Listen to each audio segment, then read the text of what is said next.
Alors salut tout le monde, bienvenue pour une nouvelle vidéo dans laquelle on va apprendre à faire une toute petite affiche. Comme vous le voyez ici, c'est une affiche qui va vous permettre de faire vos citations que vous pouvez publier sur Facebook, Instagram, peu importe là où vous voulez. Donc nous allons voir comment faire en fait cette toute petite affiche. Donc là, je vais me rendre rapidement sur Photoshop. Donc là, nous allons créer un nouveau document. Donc je vais créer comme ce qu'on avait vu dans la vidéo précédente. Donc je vais toujours laisser les mesures comme c'était avant. Largeur 1000, hauteur 1000, l'unité de mesure pixels, d'accord. Donc l'arrière-plan en blanc. Donc je fais créer. Ok, donc j'ai mon tout petit document qui est là. Donc nous allons commencer au fait par travailler sur notre document, d'accord. Donc ce que je vais faire d'abord, je vais importer d'abord mon image que je vais utiliser en arrière-plan. Donc je me rends rapidement sur je l'ai déjà mis où? Ok, c'est dans télécharger. Voilà, donc je vais utiliser cette image. Donc je prends l'image, j'importe ça sur mon espace de travail. D'accord, donc c'est l'image c'est importé. Donc je vais essayer d'agrandir mon image pour que ça prenne en compte au fait tout mon espace de travail. Donc voilà, vous voyez que mon image a pris en compte tout mon espace de travail. Donc après avoir terminé, je valide en haut. Donc je reprends très rapidement. Lorsque vous importez une image, Photoshop va toujours vous demander est-ce que vous voulez augmenter la taille de votre image ou pas. Donc c'est ça que j'ai fait ici. Donc lorsque j'ai importé mon image, ça m'a amené ce petit trait autour de mon image. Donc là, c'est grâce à ça que je vais augmenter au fait la taille de mon image. Ok. Et puis lorsque je vois que c'est normal, j'appuie sur valider en haut. Donc pour si par exemple vous avez appuyé valider par erreur et puis votre image ne correspond pas, vous faites juste un CTRL T. Raccourci clavier CTRL T. Ou soit vous rentrez dans édition, vous faites transformation manuelle. Vous voyez le raccourci c'est CTRL T. Donc là si je fais CTRL T, ça me ramène toujours mes traits. Bon, et puis je valide. Donc là maintenant actuellement on a l'arrière-plan et puis mon image que je viens d'importer. D'accord? Ok, maintenant ce qu'on va faire, nous allons créer rapidement un petit dégradé sur notre image. D'accord? Donc pour créer votre dégradé au fait, actuellement nous avons deux cacs. Donc on va créer un dégradé qui va représenter le troisième cac. D'accord? Donc vous rentrez, vous venez sur cette icône, voilà, cette icône qui se retrouve ici, d'accord. Vous cliquez sur ça, vous appuyez sur dégrader, d'accord. Donc j'appuie sur dégrader. Donc voilà ce qu'on va faire. Vous allez m'appuyer sur là où il y a dégradé, le petit rectangle qui se retrouve ici. Donc je vous explique très rapidement. Les dégradés, on peut faire un dégradé à partir d'une comment dire, une couleur ou deux couleurs ou trois couleurs, peu importe le nombre de couleurs que vous voulez. Vous voyez. Donc nous ici nous allons travailler avec deux couleurs. Donc je vais sélectionner l'option deux couleurs qui se retrouve en haut ici. Voilà l'option deux couleurs. Donc ici ce petit trait représente la première couleur, l'autre petit trait représente la deuxième couleur. D'accord. Donc par exemple si je fais le premier petit trait, donc je vais vous donner les codes couleurs que j'ai utilisés sur ce petit exercice. Je vais vous envoyer ça en description. Donc ici maintenant par exemple je vais utiliser par exemple ce bleu clair pour la première couleur de mon dégradé. Donc voici son code couleur.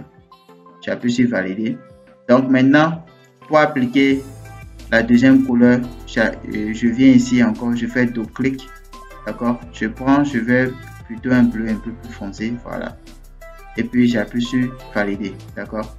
Donc lorsque on est sûr de toutes les couleurs qu'on a choisies ici, donc ici on va juste travailler sur deux couleurs comme dégradé. Lorsqu'on va évoluer, on va ajouter plus de couleurs, d'accord.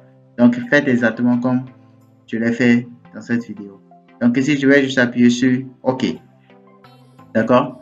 Maintenant ici au niveau du style, Donc, vous voyez que les deux couleurs que j'ai prises sont apparues en haut ici. Donc, le bleu clair et le bleu foncé. Donc, au niveau de style, c'est sur linéaire. Dans linéaire, ça veut dire que les deux couleurs sont en parallèle au fait. Donc, les deux couleurs se suivent au fait. Donc, si par exemple, je prends radial, donc une couleur est les deux couleurs, une couleur est centrée par rapport à l'autre. Vous avez ici, c'est bleu clair, l'autre, c'est bleu foncé. Donc, nous, on va plus travailler sur radial, d'accord? Donc, quand il fait inverser, le clair et le foncé est à l'intérieur du clair. Donc, nous, je préfère prendre le bleu foncé sur le clair à l'intérieur. Voilà. Bon. Donc, nous allons continuer comme ça. Je fais OK. Donc, directement, vous allez remarquer que ça nous a créé un cadre. Ça nous a écrit fond en dégradé 1. Donc, ce cadre est en avant de notre image. D'accord? Donc, ça, là maintenant, qu'est-ce qu'on va faire? Vous allez remarquer que le cadre a fermé directement notre image qu'on a importée. D'accord?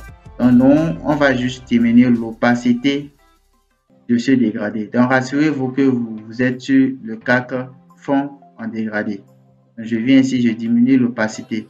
Donc, vous allez me diminuer l'opacité jusqu'à 42. Voilà, je pense que 42 c'est bon. Jusqu'à 42. Vous avez vu que ici, on sent la présence d'un bleu. D'accord? Si par exemple, je ferme le cadre bleu foncé, vous voyez que l'image est totalement claire. Donc, quand je réactive le cadre fond bleu, vous voyez que là-bas, on sent qu'il y a un bleu là. D'accord? Ok, maintenant nous allons passer à l'étape suivante. L'étape suivante, le petit rectangle, comme présente la figure, le petit rectangle qui se retrouve ici. Donc, c'est l'étape suivante. Donc, je retourne rapidement sur mon espace de travail. Ok, donc ce qu'on va faire ici, qu'est-ce qu'on va faire? Je vais utiliser un outil, d'accord?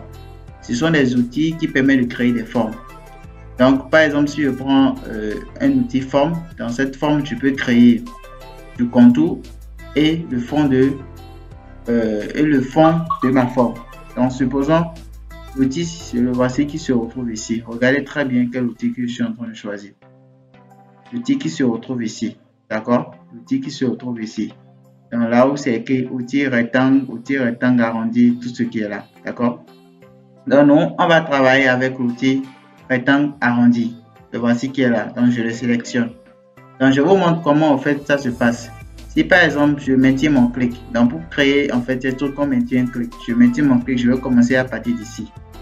Je zoome. Je maintiens mon clic et puis je glisse. Vous voyez? Et puis je laisse. Là maintenant, ça m'a créé un fond bleu et pas de contour. Donc, en fait, pour régler tous ces paramètres, c'est dans la barre des options de l'outil que vous allez. Donc ici, par exemple, quand j'ai pris l'outil rectangle arrondi, d'assurer que vous êtes sur le cadre. Dans la barre des options qui se retrouvent en haut ici, on va travailler sur fond et puis contour. Vous voyez? Donc le fond, par exemple, si par exemple le fond, je prends le fond blanc, vous voyez que ça se change automatiquement. Par exemple, je prends une couleur noire ici, d'accord? Et l'épaisseur, je augmente. Autant pour moi de trop. Voilà. Lorsque j'ai augmenté, donc ça fait un fond blanc, contour noir. Donc, c'est un peu ça en fait, les outils formes. Lorsque j'utilise ces outils, je peux créer les outils, gérer les formes et puis le contour. D'accord? Donc, ce qu'on veut faire ici, nous, on ne veut pas que notre rectangle arrondi ait de contour. Donc ici, on va juste rentrer dans fond. Vous voyez ici. Et on va désactiver au fait le fond. D'accord? Parce qu'on ne veut pas que le rectangle ait de fond. Donc, je désactive le fond. Donc, je rentre dans fond et puis je désactive ça. Automatiquement, vous voyez que notre rectangle arrondi n'a plus de fond et qu'on voit directement l'image qui était en arrière. D'accord? Maintenant, ici, notre rectangle arrondi doit avoir un contour de couleur blanche. Donc, ici, par exemple, c'est en noir. Donc, vous rentrez juste dans contour, vous prenez la couleur blanche. Ici, qui est là. Donc, si c'est que vous ne voyez pas la couleur que vous voulez utiliser, si par exemple je rentre dans contour, vous appuyez sur ce rectangle là où il y a multicolore là, vous appuyez sur ça, voilà, et vous allez sélectionner la couleur blanc, comme ça. c'est ça qui est là. Puis j'appuie sur valider. Ok, super. Maintenant, nous avons notre rectangle arrondi qui est là, d'accord, sans fond. Maintenant, ce qu'on va faire, on va essayer d'agrandir ce rectangle pour que ça prenne en fait notre espace.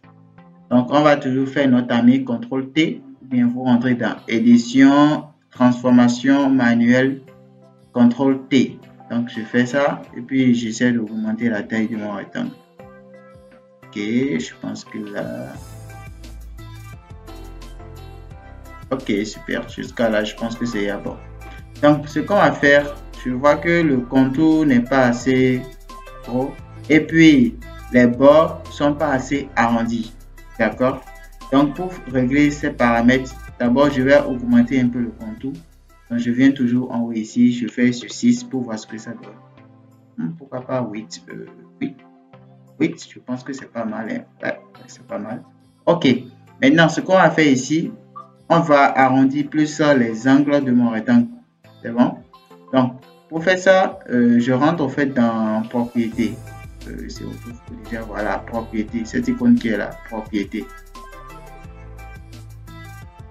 Ou soit vous rentrez dans, si vous ne voyez pas l'icône propriété ici, vous rentrez juste dans, je trouve, fenêtre, voilà, propriété qui est là, je clique et puis ça m'ouvre les propriétés.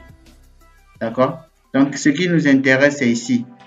Donc, en fait, ces 4 angles sont liés parce que ici, c'est crochet. Donc, ces 4 angles sont liés. Donc, quand je change un élément, ça va prendre en compte sur tous les autres angles. Donc, ici, par exemple, je vais mettre 50. Voilà, vous voyez que l'angle devient plus arrondi. Donc, je vais mettre, supposons, 60. Voilà, je pense que 60, c'est bon. Voilà. Donc, j'ai mon petit rectangle arrondi qui se retrouve à ce niveau. Ok, super. Ok, maintenant, nous allons passer à l'étape suivante. Ici, on remarque qu'il y a un espacement à ce niveau. Même aussi en bas, ici, il y a un petit espacement ici aussi. Donc, c'est les espacements qu'on va libérer. C'est grâce à ça qu'on va mettre en fait les différents guillemets qui se retrouvent ici. D'accord? Donc, ce qu'on va faire, je vais prendre mon outil, deuxième outil qui est ici. Voilà, outil de sélection. D'accord? Outil rectangle de sélection qui se retrouve ici. D'accord?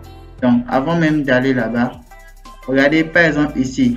Si j'utilise l'outil gomme, par exemple, vous avez remarqué que Photoshop va me refuser au fait de modifier, de gommer mon élément. Parce que c'est la gomme qu'on va utiliser pour enlever cette partie.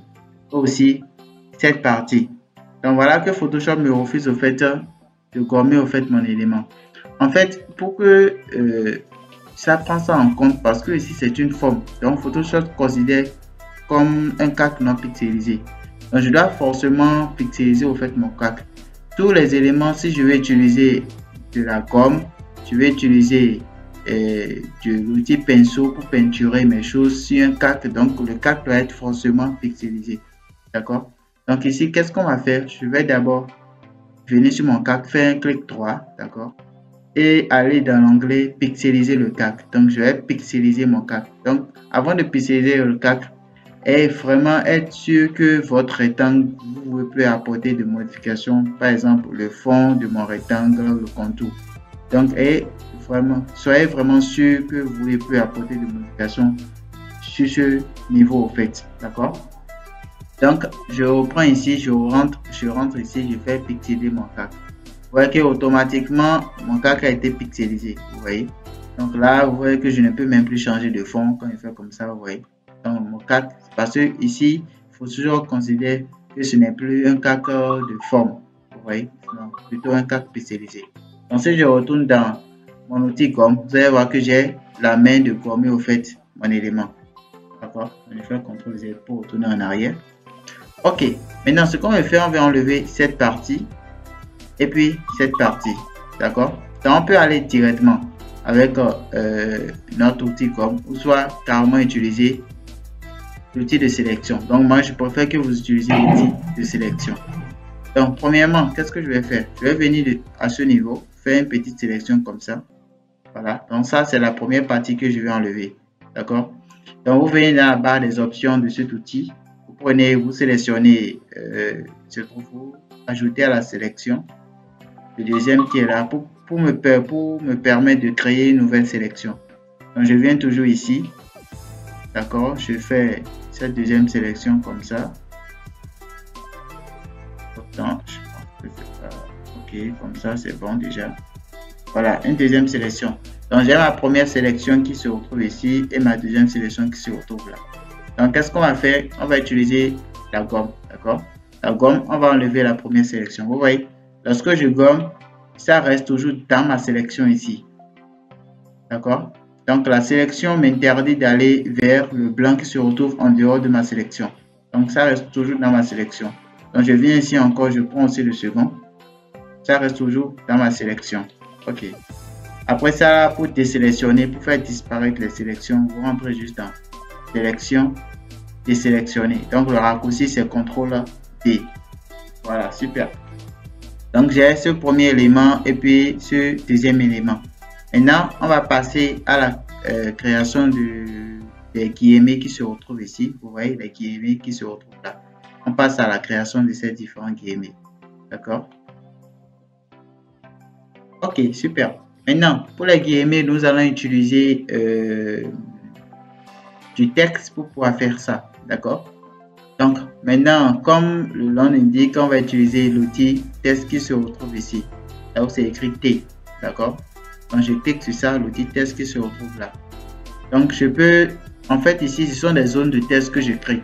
D'accord? Par exemple, si je vais écrire A, je clique, j'écris mon A. Vous voyez que ça m'a écrit directement A ici. D'accord? Donc, ce qu'on veut faire, je vais supprimer ça rapidement. Donc, je clique ici, je clique sur la boucle qui se retrouve en bas ici. Supprimer. D'accord? Donc, ici, je vais créer maintenant les guillemets. Donc, quand je clique ici, guillemets, j'appuie sur mon truc. Ok, guillemets à 2 que je vais faire. Je pense que c'est le numéro 3. Voilà, c'est le numéro 3. Donc, le voici qui se retrouve ici. D'accord? Donc, je positionne mon guillemet là. Donc, ceux qui veulent augmenter la taille, j'ai tout notre CTRL T. J'augmente, je diminue. J'augmente, je diminue. Moi, je diminue. Donc, voici, c'est un peu ça. Donc, ici, je vais positionner ici. D'accord? Donc, comme c'est un test, pour pouvoir changer les couleurs du test, tout ça là, assurez-vous que vous êtes toujours sous l'outil test. D'accord? Donc, je viens ici, je change ma couleur ici. Vous voyez ici. Donc, moi, je vais utiliser du blanc. Je sélectionne le blanc. Je le prends là. Vous voyez? Donc, ici, qu'est-ce qu'on va faire? On va dupliquer au fait notre ami. Soit vous pouvez carrément créer encore un autre ici, hein, soit vous dupliquez carrément le calque. D'accord? Donc, on va juste créer un autre. Donc, je vais toujours faire un clic ici. Faire toujours mon numéro 3. Voilà, le voici qui est là. Je prends mon outil déplacement. Je m'assure que je suis sur le bon calque et puis je le déplace. D'accord? Oui, je le déplace. Ok. Maintenant, celui-ci regarde vers le bas. Celui-ci regarde vers le bas. Normalement, celui-ci doit regarder vers le haut. Donc, on va changer au fait la direction de ce calque. D'accord? Donc, vous faites juste votre CTRL T. D'accord? Ou soit vous rentrez dans l'édition, transformation manuelle. Donc, je fais mon CTRL T. Vous faites un clic droit. D'accord? Premièrement, vous faites symétrie axe vertical. Donc, ça dit, vous entrez à Photoshop de changer au fait la direction à la verticale. La direction de celui-ci à la verticale. Donc, je fais axe vertical. Vous voyez, ça a changé ça automatiquement. D'accord? Maintenant, vous faites encore une autre symétrie axe horizontal. Voilà. Et puis, ça se positionne de cette manière. Et puis, je vais valider. OK. Donc, j'ai mon petit truc ici. Le premier qui est là et puis le second qui se retrouve ici. Donc, je pense que je vais un peu augmenter les tailles.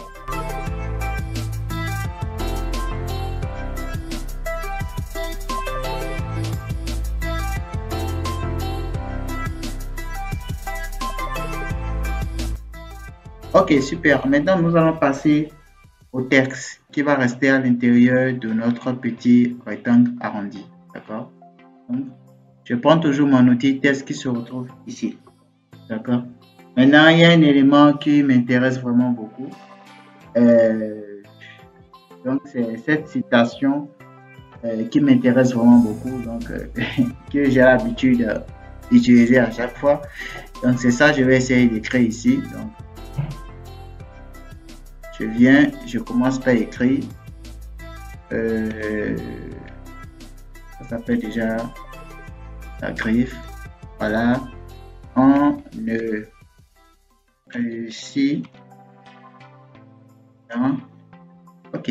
Donc ici, je vais essayer de diminuer la taille du test pour que vous voyez très bien ce que j'écris. Donc, je fais toujours dans l'outil test et puis je viens à ce niveau-là. Donc, par exemple, je vais mettre ça à 20 pour voir ce que ça donne. Voilà. Comme ça. Ok.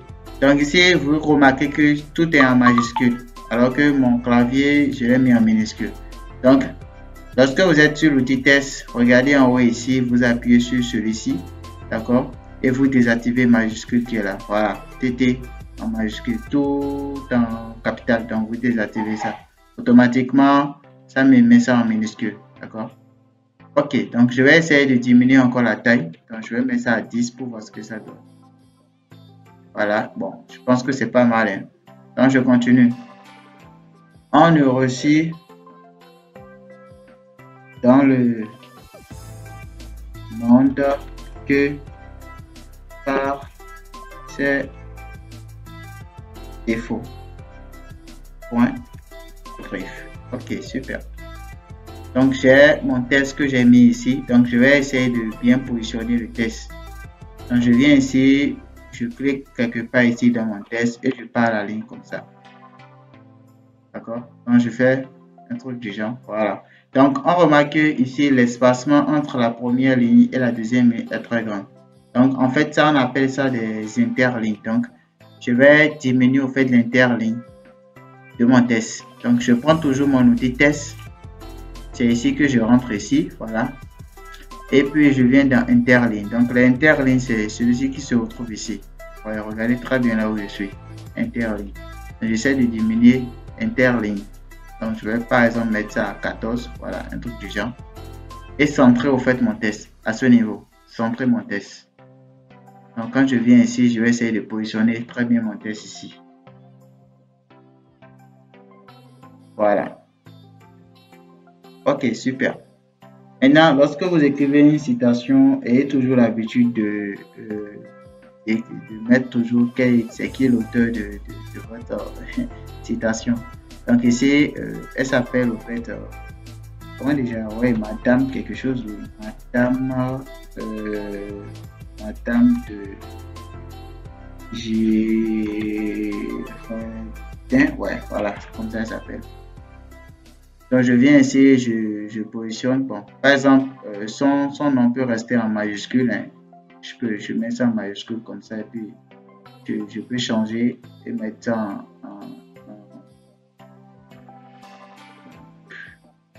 extra bloc, papa, déjà. Ok, donc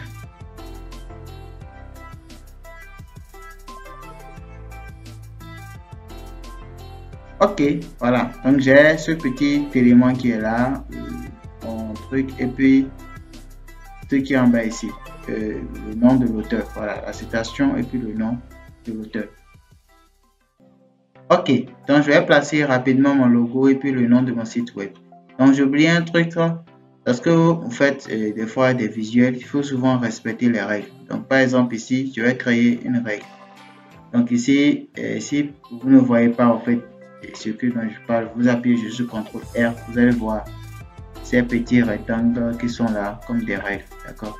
Donc je vais créer une règle verticalement, d'accord? Donc en fait, c'est pour préciser au fait la marge de votre espace de travail. La marge où vous voulez positionner les tests, vous voulez positionner le logo, tout ça là, c'est pour définir au fait une marge, d'accord? Donc, si c'est que vous êtes débutant, c'est mieux de placer les règles pour pouvoir être sûr de ce que vous faites. Maintenant, je vais rapidement placer mon logo qui va se retrouver quelque part ici et le site web qui va se retrouver quelque part ici.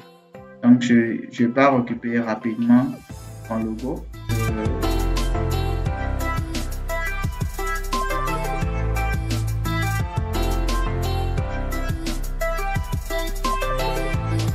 Ok, Ok, j'importe mon logo, je diminue la taille de mon logo comme ça, et puis je viens le positionner quelque part ici.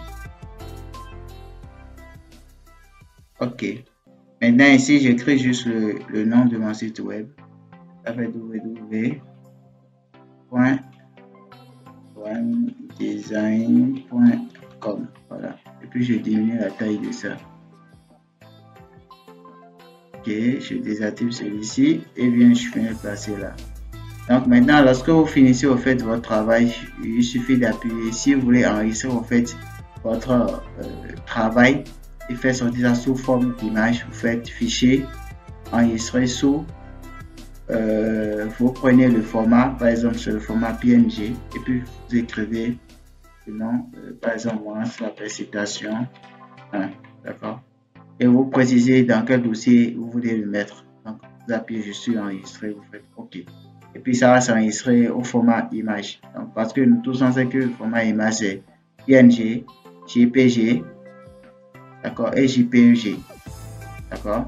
Donc format image c'est JPEG, d'accord, ou soit PNG. Ok, super. Ok, donc nous sommes à la fin de cette petite vidéo. J'espère que vous avez compris un peu mon concept. Et on se retrouve à la prochaine pour une nouvelle vidéo. Ciao, ciao.